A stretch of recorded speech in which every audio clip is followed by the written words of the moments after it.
Okay mga ka-TH, so ang i-discuss natin is color response ng EMF scanner detector.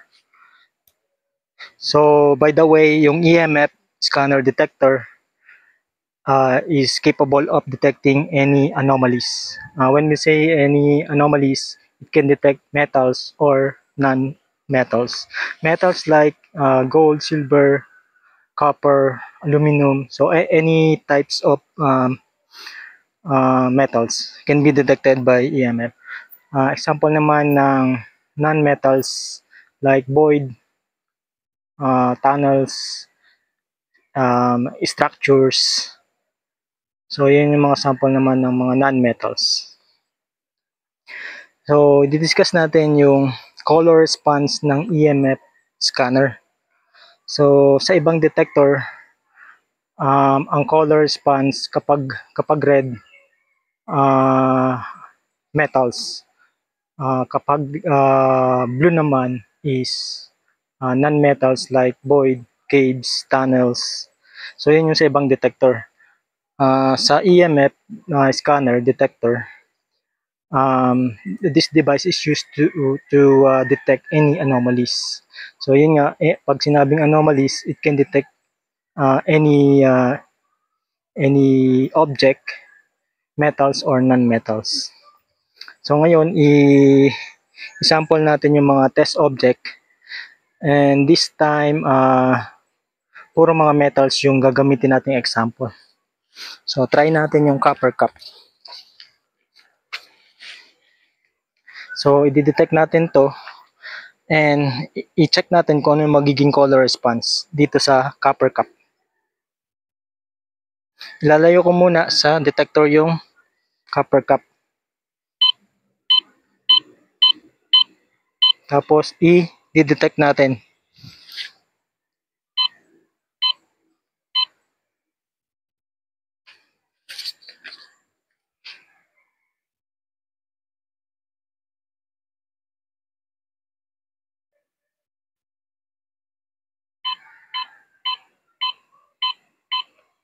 So, ang color response ng copper cup is red. Red color. Try natin yung another sample. Soda can.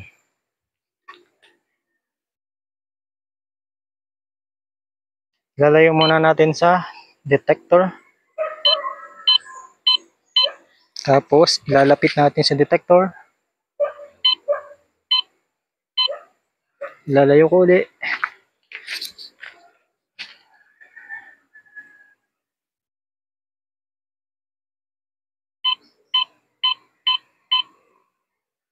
So, same. Red response sa aluminum soda can. Try naman natin sa tin can. Layo muna natin.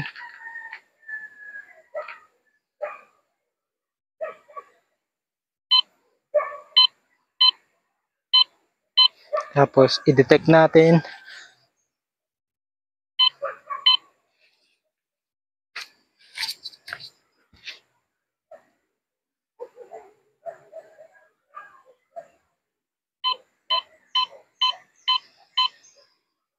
So, red din. Red color. Yung tin can. Ngayon, try naman natin yung copper plate. Copper plate. Lalayo ko muna.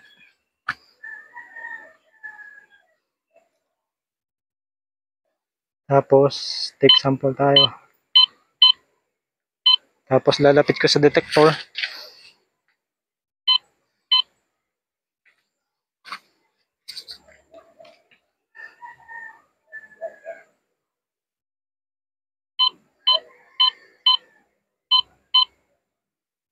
So, red din. Red color.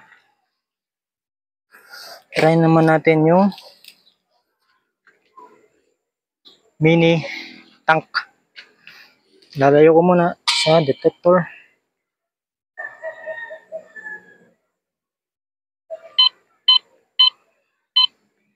Tapos, lalapit natin.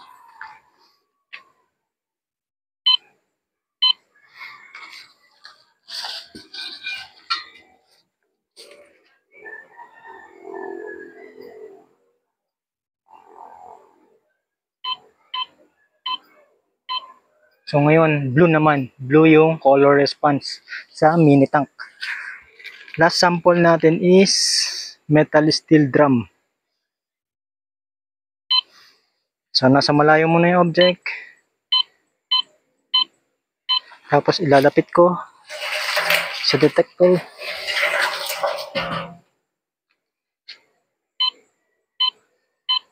Lalayo ko ulit.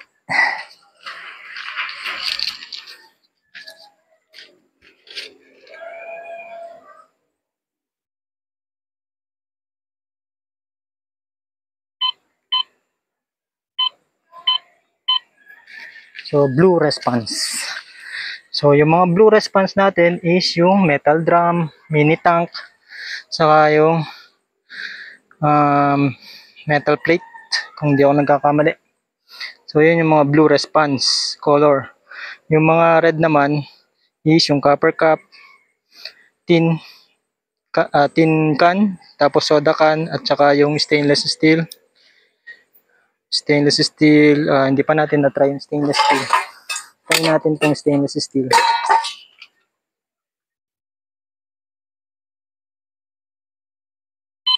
So lalaro ko muna.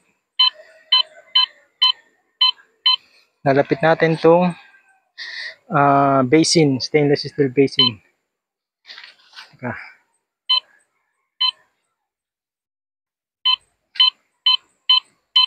So blue rin, blue. Blue yung response sa stainless steel basin. So again, kapag EMF detector, it can detect any anomalies. So meaning regardless kung metal or non-metals, tapos yung color niya, so nakadepende kung ano yung object na dinidetect natin. So pag EMF, hindi siya kagaya ng ibang scanner na kapag red is metal, kapag blue is non-metals, cave tunnel, voids. Sa EMF 3D scanner, ang color response niya is depend on the objects. So later magte-test tayo ng metal steel drum, tapos didetect natin siya underground. So ground test ng metal steel drum using the EMF 3D scanner. So expected natin doon dapat blue. Blue yung makita nating color response nitong EMF 3D software. Kasi kanina blue yung color response niya. So dapat yun nga expected is blue color yung makita nating anomaly. Okay, yun lang. Thanks.